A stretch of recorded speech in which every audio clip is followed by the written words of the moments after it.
ओम शांति। आज के 29 জানুয়ারি 2026 বাবার অমূল্য মহাবাক্য শুনব। এই মহাবাক্যে বাবা বলেছেন, মিষ্টি বাচ্চারা, তোমাদের মিষ্টি বাবাকে স্মরণ করো, তাহলেই তোমরা শতপ্রধান দেবতা হয়ে যাবে। সব কিছুই এই স্মরণের যাত্রার উপর নির্ভর করে। আজকে বাবার এই মহাবাক্যের মর্মার্থ হল যে স্মরণ হল এই ব্রাহ্মণ জীবনের মূল আধার। স্মরণকে যাত্রা বলা হয়েছে, স্মরণকে শক্তি বলা হয়েছে, স্মরণকে সর্বরোগের ঔষধি বলা হয়েছে। তো এই সময় মায়ার আক্রমণে আমরা সকলেই কোনো না কোনো রোগী হয়ে বর্তমানে আমরা দিনাতিপাত করছি। তো বাবা বলছেন, এই যত কিছুই তোমাদের রোগ শোক থাকুক না কেন, এই স্মরণ হচ্ছে তার মূল আধার, এই মিষ্টি বাবা। কারণ অতীন্দ্রিয় অনুভব তোমরাই এখন করতে পারছো।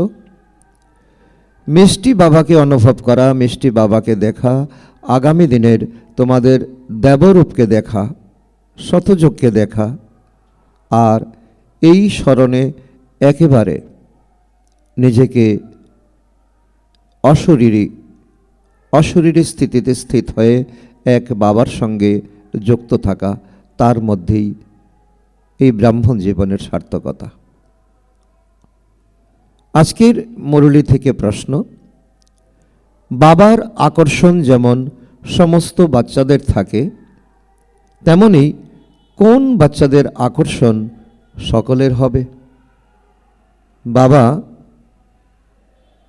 দয়ার সাগর, বাবা রুহানি টিচার, আমাদেরকে পড়াশোনা করিয়ে বাবার সমান বানানোর শ্রীমত দিচ্ছেন। তো বাবা যেমন সকল আত্মাকে আকর্ষণ করে, তো আমরা যখন বাবার থেকে সর্বগুণ সর্বশক্তি যখন বাবার থেকে নেব, তখন আমরা সারা দুনিয়াকে আকর্ষণ করতে পারব। অনেক আত্মা আমাদেরকে দেখেই আমাদের মধ্যে বাবাকে দেখবে। তো বাবা বলে কি, তো কোন বাচ্চাদের এমন বাবার মতো তো আকর্ষণ হবে? উত্তর, যে বাচ্চারা ফুল হয়েছে, ছোট বাচ্চারা যেমন ফুল হয়, তারা যেমন বেকারের কিছুই জানে না, তাই তারা সকলকেই আকর্ষণ করে, তাই না? তেমনি তোমরা বাচ্চারাও যখন ফুল অর্থাৎ পবিত্র হয়ে যাবে, তখন সকলকেই আকর্ষণ করবে। তোমাদের মধ্যে বেকারের কোনো কাটাও থাকা উচিত নয়। তো বাবা বলছেন, যেমন বাচ্চা ইনোসেন্ট থাকে, বেকার সম্পর্কে তার কোনো রকম অভিজ্ঞতাই থাকে না, বাচ্চাকে মহাত্মার সঙ্গে তুলনা করা হয়, ঠিক তেমনি যখন আমাদের 5 বিকারের কোনো বিকারের অংশ বিশেষও যখন থাকবে না, তখন আমাদের মধ্যে অন্যকে আকর্ষণ করার, অর্থাৎ আমরা ফুল হব। ফুল যেমন সকলকে আকর্ষণ করে, বাচ্চা যেমন সকলকে আকর্ষণ করে, তো আমরাও তেমন স্থিতিতে আমরা যখন স্থিত হব, তখন আমরা সকলকে আকর্ষণ করতে পারব। ওম শান্তি। আত্মারূপী বাচ্চারা জানে এ হলো পুরুষোত্তম সঙ্গম যুগ। নিজের ভবিষ্যতের পুরুষোত্তম মুখ দেখো কি?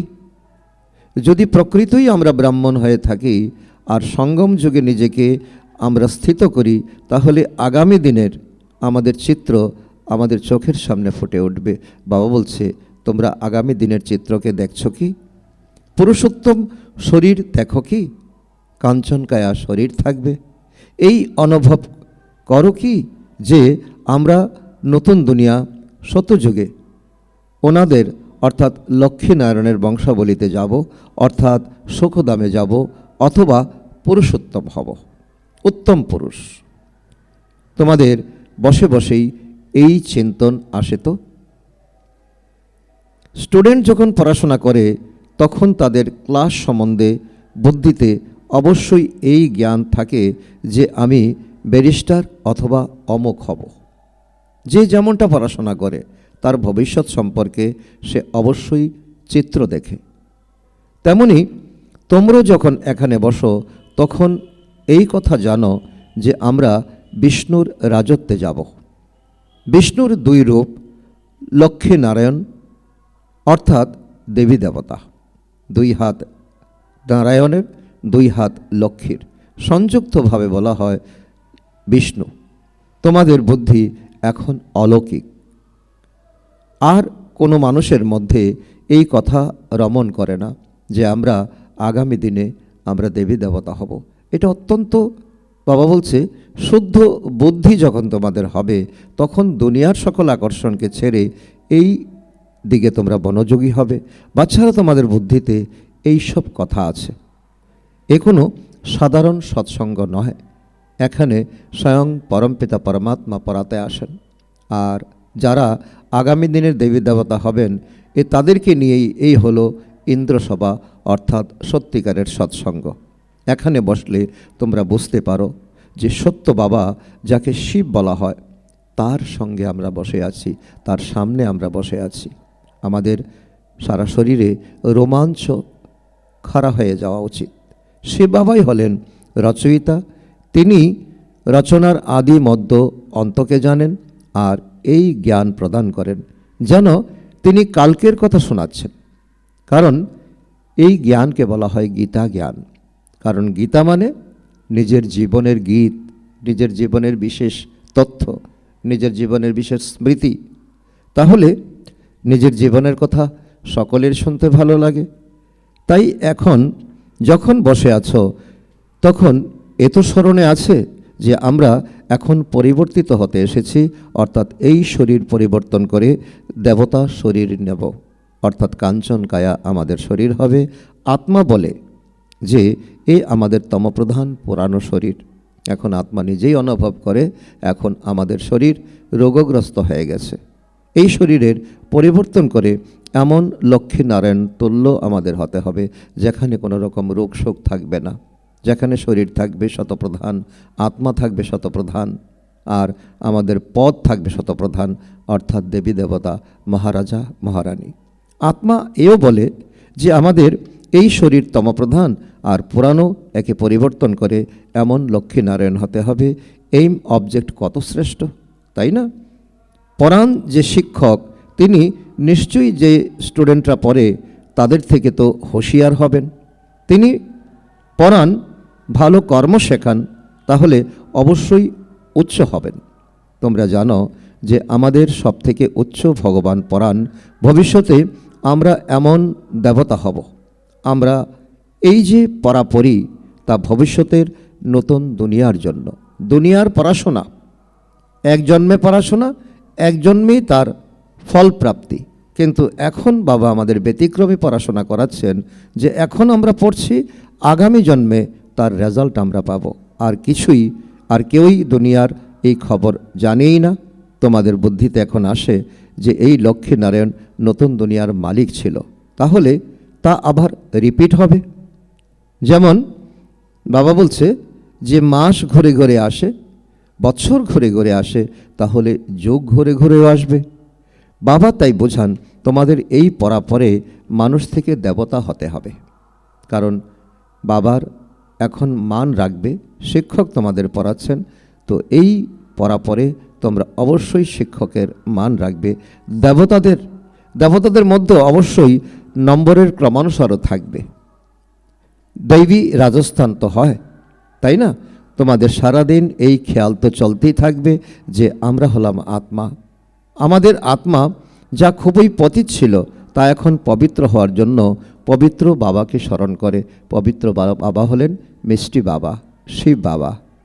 বাবাকে সেইভাবে অনুভব করা আর আগামী দিনের আমাদের চিত্রকে সামনে তুলে আনা। স্মরণের অর্থ বুঝতে হবে। আত্মা তার মিষ্টি বাবাকে স্মরণ করে। বাবা যেমন বাবা, মিষ্টি বাবা, তো তার মধ্যে শুধু বাবা আর মিষ্টি বাবা, তার মধ্যে অবশ্যই পার্থক্য আছে। বাবা নিজেই বলেন, বাচ্চারা আমাকে স্মরণ করলে তোমরা কি হবে? তোমরা অবশ্যই শতপ্রধান দেবতা হয়ে যাবে। সমস্ত কিছুই এই স্মরণের যাত্রার উপর নির্ভর করে। তোমাদের যা কিছু মনোরোগ, শারীরিক রোগ, যা কিছু তোমাদের যত কিছুই আছে, তার একমাত্র ঔষধ হচ্ছে বাবাকে, মিষ্টি বাবাকে স্মরণ করা। বাবা তো অবশ্যই জিজ্ঞাসা করবেন, বাচ্চারা তোমরা কত সময় স্মরণ করো বাবাকে? সারাদিনের মধ্যে 24 ঘন্টার মধ্যে তোমরা 8 ঘন্টা তো কাজকর্ম করো, 8 ঘন্টা তোমরা নিদ্রা আহার করো, তো বাকি 8 ঘন্টাতে কত সময় বাবাকে তোমরা স্মরণ করো? এই স্মরণ করাতেই মায়ার লড়াই হয়। এই বাবা বলছেন, এই যখনই তোমার এই কামাইয়ের মধ্যেই মায়া এসে আঘাত করে, তোমরা নিজেরাই বুঝতে পারো যে এই যেন যাত্রা নয়, তো এই যেন লড়াই। এতে অনেক বিঘ্ন আসে, অনেক রকমের চিন্তা আসে, অনেক রকমের চিত্র আসে। স্মরণের যাত্রাতে থাকলেই মায়া বিঘ্ন এনে উপস্থিত করে, অর্থাৎ স্মরণ ভুলিয়ে দেয়। যাতে আমার কামাই হবে সেখানে মায়া আঘাত করে। তো এটা আমাদের কত বড় বিপর্যয়। এই বিপর্যয়কে আমাদের এখন প্রতিহত করতে হবে। অর্থাৎ বলেও থাকে না, বাবা আমাদের আপনার স্মরণে থাকতে মায়ার অনেক তুফান আসে। 1 নম্বর তুফান হলো দেহ অভিমানের, এরপর হলো কাম, ক্রোধ, লোভ, মোহ, অহংকার। আজ কামের তুফান, কাল ক্রোধের তুফান, আবার কখনো লোভের তুফান এলো, আবার আজ আমাদের অবস্থা ভালো থাকলো, কোনো তুফানই এলো না। এমন উপর নিচ হতে থাকে। স্মরণের যাত্রায় সারাদিন থাকলে তো খুবই খুশি থাকে। বাবাকে অনেক স্মরণ করলে খুশি যেন একদম ভরপুর হয়ে থাকে। স্মরণে প্রেমের অশ্রু বইতে থাকে। বাবার স্মরণে থাকলে তোমরা মিষ্টি হয়ে যাবে। বাচ্চারা তোমরা এই কথা বুঝতে পারো যে আমরা মায়ার কাছে হার খেতে খেতে কোথায় এসে পৌঁছেছি। বাচ্চারা হিসাব করে বের করতে থাকে। আমরা আমাদের জীবনের এখন আমাদের স্থিতি কোথায়, আমরা কোথায় এসে দাঁড়িয়েছি, কোথায় ছিলাম আমরা। কল্পে কত মাস আর কতদিন থাকে বুদ্ধিতে তো আসে, তাই না? যদি কেউ বলে তো 1,00,000 বছর আয়ু, তাহলে তো কেউ হিসাব করতেই পারবে না। তো বাবা তার জন্য সহজ অঙ্ক দিয়েছেন যে সারা কল্পের আয়ুই হলো 5,000 বছর। 4 যোগ মিলিয়ে 1 কল্প হয়। বাবা এও বোঝান যে এই সৃষ্টিচক্র ঘুরতেই থাকে। এই সম্পূর্ণ চক্রে আমরা কত জন্মগ্রহণ করি, কোন সাম্রাজ্যে যাই, এ তো তোমরা জানো, তাই না? এ সম্পূর্ণ নতুন কথা, নতুন দুনিয়ার জন্য নতুন জ্ঞান। স্বর্গকে নতুন দুনিয়া বলা হয়। তোমরা বলবে যা আমরা এখন মনুষ্য, এবার দেবতা তৈরি হচ্ছি। দেবতা পদ হলো অতীব উচ্চ, তার থেকে উচ্চ দুনিয়াতে আর কিছুই হতে পারে না। বাচ্চারা তোমরা জানো যে আমরা সবথেকে পৃথক জ্ঞান গ্রহণ করছি। এ দুনিয়ার সকল জ্ঞানের থেকে উচ্চ জ্ঞান, শ্রেষ্ঠ জ্ঞান, স্পিরিচুয়াল নলেজ আমরা প্রাপ্ত করছি। আমাদের যিনি পরাণ, যিনি সম্পূর্ণ পৃথক এবং বিচিত্র, তার এমন সাকার চিত্র নেই। তিনি হলেনই নিরাকার। ড্রামাতে দেখো কত সুন্দর পার্ট রাখা রয়েছে, বাবা কিভাবে পড়াবেন। তাই তিনি নিজেই বলেন, আমি অমুকের শরীরে আসি। বাবা একেবারে স্পষ্টীকরণ করে দিয়েছেন, আমি পরকায়াতে জন্মগ্রহণ করি। কোন কায়াতে? বাবা বলে দিয়েছেন যে 84 জন্মগ্রহণ করে যে অন্তিম জন্মে আছে, ওনার শরীরে অর্থাৎ ব্রহ্মার শরীরে আমি আসি। তো কার শরীরে আসি তাও তিনি বলে দেন, আমি পুরুষের শরীরে আসি না, আমি উদাসীর শরীরে, না সন্ন্যাসীর শরীরে, না রাজার শরীরে আসি। তো মানুষ দ্বিধায় থাকে কেন? তাদের মনে প্রশ্ন যে একই শরীরে আসবে কি?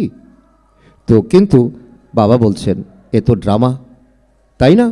ড্রামা মানে তো বারবার যা ঘুরে আসবে তা বারবার একই রকম চিত্র, একই রকম দৃশ্য ঘুরে আসবে। এতে পরিবর্তন হতে পারে না। একথা তোমরাই শোনো আর ধারণ করো, আর অন্যদেরও শোনাও আমাদের কিভাবে শিব বাবা পড়ান।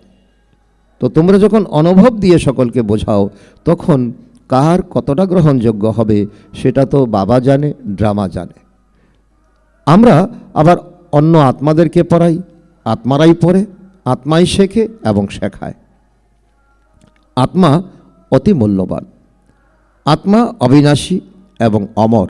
কেবল আমাদের শরীর শেষ হয়ে যায়, আমরা আত্মারা আমাদের পরমপিতা পরমাত্মা থেকে জ্ঞান গ্রহণ করছি। অত্যন্ত বাবা বলছে কি, একদম নেয়ারা হয়ে তো অনুভব করতে হবে যে আমাদের শরীর এখানেই শেষ হয়ে যাবে, আমরা আত্মারাই পড়ছি, আত্মারাই গ্রহণ করছি, আত্মারাই বাবার থেকে আমরা জ্ঞান গ্রহণ করছি। তখন এই গ্রহণের মধ্যে তো অনেক উচ্চ বৃত্তি থাকবে। আমরা রচয়িতা এবং রচনার আদি, মধ্য এবং অন্ত 84 জন্মের জ্ঞান গ্রহণ করছি। এই জ্ঞান কে গ্রহণ করে? তো অনুভব কি বলে? আত্মা গ্রহণ করে। আত্মা হলো অবিনাশী, মোহ তো অবিনাশী জিনিসের প্রতি রাখা উচিত, তাই না? মোহ যদি থাকবে, অবিনাশী মোহ রাখা উচিত। আর একে বলে শুদ্ধ মোহ, নাকি বিনাশী শরীরের, বিনাশী জিনিসের উপর। যখন আত্মা অনুভবী হবে, সে কখনোই বিনাশী বিষয়ের উপর, জিনিসের উপর কখনো মোহ রাখবে না। মোহ রাখবে অবিনাশী জিনিসের উপর, বিষয়ের উপর। তো এত সময় ধরে তোমরা বিনাশী জিনিসের উপর মোহ রেখে এসেছ, এখন বুঝতে পেরেছ আমরা হলাম আত্মা। এই দেহভাব, আমরা হলাম আত্মা। এই দেহভাব তোমাদের ত্যাগ করতে হবে। কোনো কোনো বাচ্চা লিখেও আমি আত্মা এই কাজ করেছি, আমার ফিলিং হয়েছে, আমার অনুভব হয়েছে, আমি আত্মা এই ভাষণ করেছি। তখন তার মধ্যে কোনো অহম বোধ থাকে না। আমি আত্মা আজ বাবাকে অনেক স্মরণ করেছি, তিনি হলেন সুপ্রিম আত্মা, নলেজফুল। তোমাদের মতো বাচ্চাদের তিনি কত জ্ঞান দেন। তোমরা মূল বতন, সূক্ষ্ম বতনকে জানো। মানুষের বুদ্ধিতে তো কিছুই নেই, মানুষের মধ্যে আসে শুধু বিকার আর বিকার। অবিনাশী মোহ সম্পর্কে কোনো ধারণাই মানুষের নেই। তোমাদের বুদ্ধিতে আছে যে রচয়িতা কে, এই মনুষ্য সৃষ্টিকর্তা, এমন মহিমা আছে, তাহলে অবশ্যই তিনি কর্তব্য করতে আসেন। যখন আমরা শাস্ত্রতে পড়েছি, আমরা শুনেছি বিদ্বান পণ্ডিতের মুখে, তো সৃষ্টির সৃষ্টিকর্তা যখন এই কথাটা আছে, তখন ওনার কর্তব্য অবশ্যই থাকবে। তোমরা জানো বাচ্চারা, আর কোনো মানুষ নেই যাদের আত্মা আর পরমাত্মা বাবা স্মরণে আছে। তারা এই দুনিয়ার তুচ্ছ বিষয় নিয়ে তারা এখন নিজের অহংবোধ, নিজের চাকচিক্য, তো এসব নিয়ে ব্যস্ত। বাবা এই জ্ঞান দেন যে নিজেকে আত্মা মনে করো। তোমরা নিজেকে শরীর মনে করে উল্টে আটকে গেছো। এই শরীর মনে করাই তো আমরা উল্টো দিকে চলা, অর্থাৎ নিচের দিকে নেমে আসা। আত্মা হলো সচ্চিত আনন্দ স্বরূপ, সৎ চিত আনন্দ স্বরূপ। তো সৎ হলো সত্য, চিত হলো চৈতন্য, আনন্দ স্বরূপ মানে তার উপর আর কোনো স্বরূপ হতে পারে না। আত্মার সবথেকে বেশি মহিমা। এক বাবার আত্মারই কত মহিমা, তিনি হলেনই দুঃখহর্তা শোককর্তা। বাবা এও বলেন, তো মশা ইত্যাদির তো মহিমা করা হবে না, তারা দুঃখহর্তা শোককর্তা, জ্ঞানের সাগর। কারণ যখন ভক্তিতে আমরা ভগবানকে সর্বব্যাপী বলেছি, তাহলে একটা ছোট্ট পতঙ্গ বা প্রাণী মশা, সেও তো ভগবান। তাহলে মশা কি কখনো মানুষের দুঃখহর্তা শোককর্তা হতে পারে? যুক্তিতে কি বলে, বিবেক কি বলে? তা নয়। এ হলো বাবার মহিমা, তিনি হলেন দুঃখহর্তা শোককর্তা।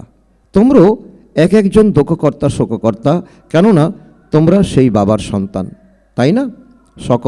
যারা সকলের দুঃখ হরণ করে, সুখ প্রদান করো। তো বাবা বলছেন, তোমরা যেমন, বাবা যেমন বাচ্চারা তোমরাও তেমন হও। এই দুনিয়া সকল মানুষের দুঃখকে তোমরা হরণ করো, সুখকে তোমরা প্রদান করো। সেও আধা কল্পের জন্য। এখন মানুষকে রাস্তা দেখাও, কেউ ধরবে কি ধরবে না এটা হলো তার নিজস্ব বিষয়, কিন্তু তুমি তো জানো না কে সত্যযুগে যাবে কে যাবে না। এই জ্ঞান আর কারোর মধ্যে নেই। বাবা হলেন একমাত্র নলেজফুল। আমাদের মধ্যে কোনো জ্ঞানই নেই। এক বাবাকে কেউ জানে না, তাহলে আবার জ্ঞান থাকবে কি করে? কারণ দুনিয়ার যে জ্ঞান সে হলো ফিলোসফি, অর্থাৎ শাস্ত্রের জ্ঞান, যা মানুষ বসে লিখেছে। তো ভগবানকেই জানে না, আত্মাকেই জানে না, আর জ্ঞান থাকবে কি? এখন তোমরা অনুভব করো, আমরা প্রথমে জ্ঞান নিতাম, কিছুই জানতাম না। ছোট বাচ্চাদের মধ্যে জ্ঞান থাকে না, আর কোনো অবগুণও থাকে না। কারণ ছোট বাচ্চা, কারণ বাবা বলছে যে তাই তাদের মহাত্মা বলা হয়, কেননা তারা পবিত্র। কারণ বাবা বলছে বাচ্চাদের মতো পবিত্র হও।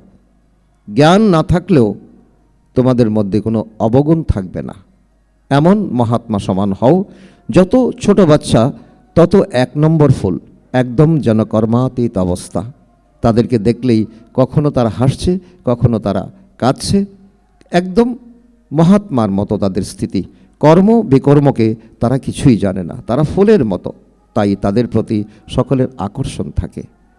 তো এখন যেমন বাবার প্রতি আকর্ষণ থাকে, কারণ সকলেরই একটা আশা আকাঙ্ক্ষা থাকে যে ভগবান আমাকে মুক্তি প্রদান করো, ভগবান আমাকে সুখ প্রদান করো। তো ভগবানের প্রতি একটা আকর্ষণ আছে। তো বাবা এসেছেনই তোমাদের মতো বাচ্চাদের ফুল তৈরি করতে, কারণ ভগবানকে তো সকলে বুঝবে না। আর তোমাদেরকে এখন প্র্যাকটিক্যাল দেখবে, তখন তোমাদের মধ্যে যখন ভগবানের গুণ আসবে, ভগবানের শক্তি আসবে, তখন তোমাদের মধ্যে ভগবানকে দেখবে। তোমাদের মধ্যে কেউ কেউ খুব খারাপ কাটাও আছে, 5 বিকার রূপী কাটা আছে না? তো এই সময় তোমাদের ফুল আর কাটার জ্ঞান আছে। কাটার জঙ্গলও হয়, বাবলের কাটা সব থেকে বড় হয়। তো ওই কাটা দিয়ে অনেক জিনিস তৈরি হয়, মানুষকে উপহার দেওয়া হয়। বাবা বোঝান এই সময় অনেক দুঃখ প্রদানকারী মনুষ্য কাটা আছে, তাই একে দুঃখের দুনিয়া বলা হয়। এমন বলাও হয় যে বাবা হলেন শোকদাতা, মায়া রাবণ হলো দুঃখদাতা। এরপর শতযুগে মায়া থাকবে না, তখন এইসব কোনো কথাও থাকবে না। ড্রামাতে এক পার্ট 2 বার কখনো হতেই পারে না। বুদ্ধিতে আছে না যে সম্পূর্ণ দুনিয়াতে যে অ্যাক্ট চলে সে সবই নূতন। তোমরা বিচার করো, শতযুগ থেকে শুরু করে এখন পর্যন্ত তো দিনই পরিবর্তন হয়ে যায়, অ্যাক্টিভিটি পরিবর্তন হয়ে যায়। 5000 বছরের পুরো অ্যাক্টিভিটির রেকর্ড আত্মার মধ্যে ভরা আছে, আর তার পরিবর্তন হতে পারে না। কত গভীর অনুভূতির কথা বাবা বলছেন। এই ছোট্ট আত্মা, তার মধ্যে 5000 বছরের রেকর্ড, তাও আবার কখনো মিটে না। তো যুগ যুগ ধরে সে চলে আসছে, যুগ যুগ ধরে সে চলবে, কখনো তার এন্ড হয় না। প্রতিটি আত্মার মধ্যে তার পার্ট ভরা থাকে। এই একটি কথা কেউ বুঝতে পারে না। এখন তোমরা আদি মধ্য এবং অন্তকে জানো, এ তো স্কুল, তাই না? তোমাদের এই সৃষ্টির আদি মধ্য এবং অন্তকে জানতে হবে, আর বাবাকে স্মরণ করে পবিত্র হওয়ার পড়া পড়তে হবে। এর আগে তোমরা কি জানতে যে আমাদের এই হতে হবে, আমরা লক্ষ্মীনারায়ণের দুনিয়াতে যাব, লক্ষ্মীনারায়ণের মতো হব? বাবা কত পরিষ্কারভাবে বোঝান।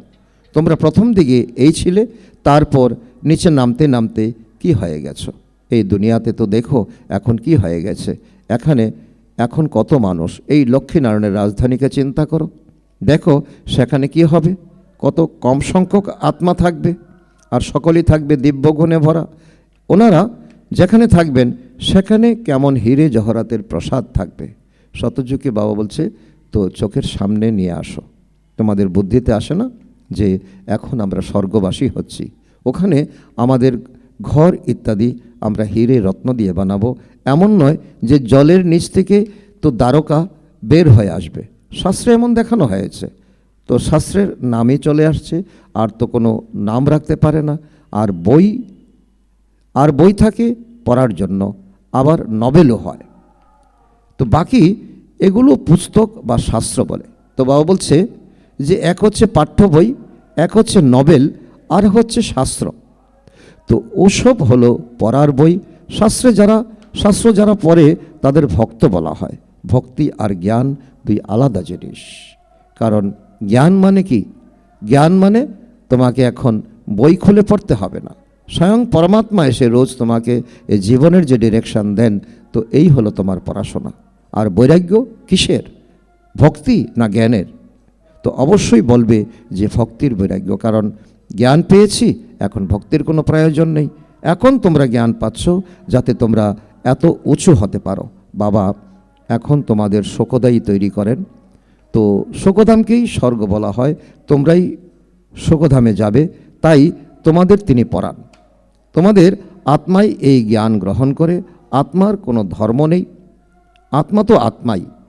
এখন এরপর আত্মা যখন শরীরে প্রবেশ করে তখন শরীরের ধর্ম আলাদা হয়ে যায়। আত্মার ধর্ম কি? এক তো আত্মা বিন্দুর মতো, আর শান্ত স্বরূপ, এই হলো তার ধর্ম। আত্মা শান্তিধাম আর মুক্তিধামে থাকে। বাবা এখন বুঝিয়ে বলেন, তো এই সকল বাচ্চাদের অধিকার। এখন তোমরা তো স্বধর্মে স্থিত হওয়া তোমাদের এখন অধিকার, জন্মসিদ্ধ অধিকার। অনেক বাচ্চা আছে যারা অন্য ধর্মে কনভার্ট হয়ে গেছে, তারা আবার বেরিয়ে এসে প্রকৃত ধর্মে ফিরে আসবে। যারা দেবী দেবতা ধর্ম ত্যাগ করে অন্য ধর্মে চলে গেছে, সেই সব পাতা ফিরে চলে আসবে নিজের জায়গায়। বাবা বলছে কল্পবৃক্ষকে অনুভব করো। কিছু পাতা তো তার মূল শাখা থেকে ছিটকে গিয়ে তো অন্য শাখাতে যুক্ত হয়ে গেছে। এখন যখন বাবা সেই মিলন সার করতে এসেছেন, তখন আবার সেই পাতা এসে সেই পুনরায় তার জায়গা স্থিত হবে। এইসব কথা অন্য কেউ বুঝতে পারে না। সবার প্রথমে তো বাবার পরিচয় প্রদান করতে হবে। এতেই সবাই দ্বিধাগ্রস্ত হয়ে যায়। বাচ্চারা তোমরা জানো আমাদেরকে কে পড়ান? তো এমন মিষ্টি বাবার পরিচয় কত হাসি খুশিভাবে তোমাদের করা উচিত। বাবা আমাদের পড়ান। কৃষ্ণ তো হলেন দেহধারী। এই ব্রহ্মা বাবাকে দাদা বলা হয়। সবাই ভাই ভাই, তাই না? এরপর সব পদের উপর নির্ভর করে এ হলো ভাইয়ের শরীর, এ হলো বোনের শরীর। এও এখন তোমরা জানো আত্মা তো এক ছোট তারা। তো এত সব জ্ঞান এই ছোট তারার মধ্যেই আছে। তারা শরীর ছাড়া কথা বলতে পারে না। তারার অভিনয় করার জন্য অঙ্গও চাই। তো এমন সূক্ষ্ম অনুভূতি তোমাদের এখন বসে বিচার সাগর মন্থন করতে হবে। এই তারাদের দুনিয়াই আলাদা। এরপর এখানে আসে আত্মা শরীর ধারণ করে। তো সে হলো আত্মাদের ঘর, অর্থাৎ যেখানে আত্মারা থাকে সে হলো পরমধাম। আত্মা হলো ছোট বিন্দু, শরীর বড় জিনিস। এই শরীরকে তো কত স্মরণ করে।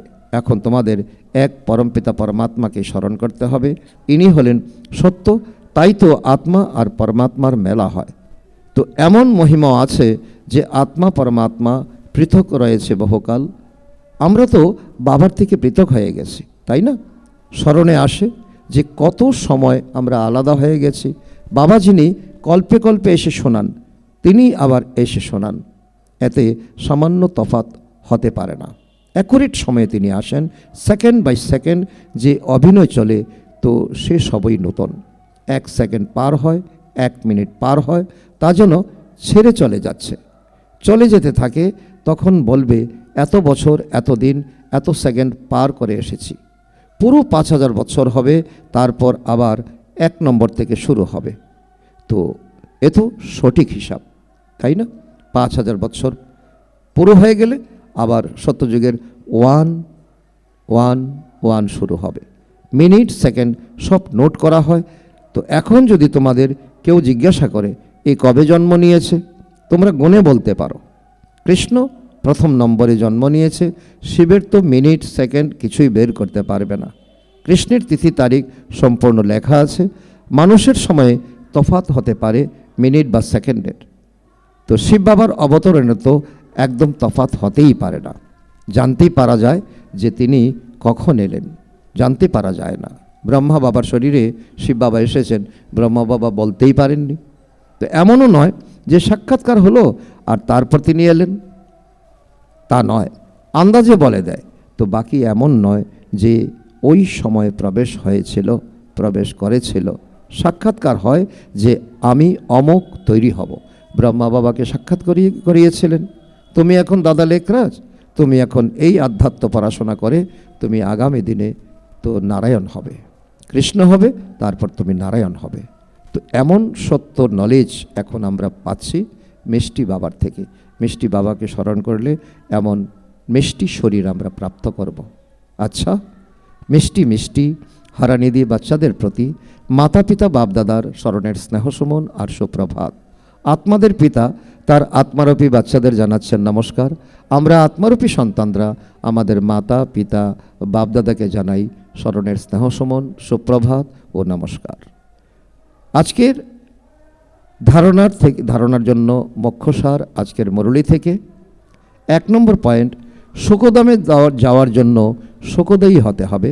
সকলের দুঃখ হরণ করে সুখ দান করতে হবে, কখনোই দুঃখদায়ী কাটা হবে না।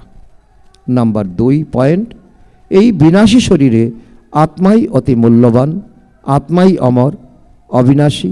তাই অবিনাশী জিনিসের প্রতি প্রেম রাখতে হবে, দেহভাব দূর করতে হবে। আজকের মুরলী থেকে বাচ্চাদের প্রতি বাবার বরদান, নিজের অনাদি আদি স্বরূপের স্মৃতির দ্বারা নির্বন্ধন হয়ে আর অন্যদেরকেও নির্বন্ধন বানিয়ে মর জীবা ভব। নিজের অনাদি আদি স্বরূপের স্মৃতির দ্বারা নির্বন্ধন হয়ে আর অন্যদেরকেও নির্বন্ধন বানিয়ে মর জীবা ভব। যেরকম বাবা লোন নেন, বন্ধনে আসেন না, সেরকম তোমরা মরজীবা জন্ম নেওয়া বাচ্চারা শরীরের সংস্কারের স্বভাবের বন্ধন থেকে মুক্ত হও। যখন চাও, যেরকম চাও, সেরকমই সংস্কার নিজের বানিয়ে নাও। যেরকম বাবা হলেন নির্বন্ধন, এরকম নির্বন্ধন হও। মূল পতনের স্থিতিতে স্থিত হয়ে তারপর নিচে এসো। নিজের অনাদি আদি স্বরূপের স্মৃতিতে থাকো। নিজেকে অবতীর্ণ হওয়া আত্মা মনে করে কর্ম করো, তাহলে অন্যরাও তোমাকে ফলো করবে। আজকের স্লোগান, স্মরণের বৃত্তির দ্বারা বায়ুমণ্ডলকে পাওয়ারফুল বানানো। এটাই হলো মনসা সেবা। স্মরণের বৃত্তির দ্বারা বায়ুমণ্ডলকে পাওয়ারফুল বানানো, এটাই হলো মনসা সেবা। আজকের অব্যক্ত ইশারা, এই অব্যক্তি মাসে বন্ধন মুক্ত থেকে জীবনমুক্ত স্থিতির অনুভব করো। এর অন্তর্গত বাবা বলেছেন, যতক্ষণ কোনো প্রকারের আসক্তি থাকে, সেটা সংকল্পের হোক বা সম্বন্ধের রূপে হোক, সম্পর্কের রূপে হোক বা নিজের কোনো বিশেষ গুণের প্রতি হোক, যে কোনো আসক্তি বন্ধনযুক্ত করে দেবে। এই আসক্তি অশরীরী হতে দেবে না, আর সে বিশ্ব কল্যাণকারী হতে পারবে না। এই জন্য প্রথমে নিজে আসক্ত মুক্ত হও, তারপর বিশ্বকে মুক্তি বা জীবন মুক্তির অধিকার দিতে পারবে। আচ্ছা, ওম শান্তি।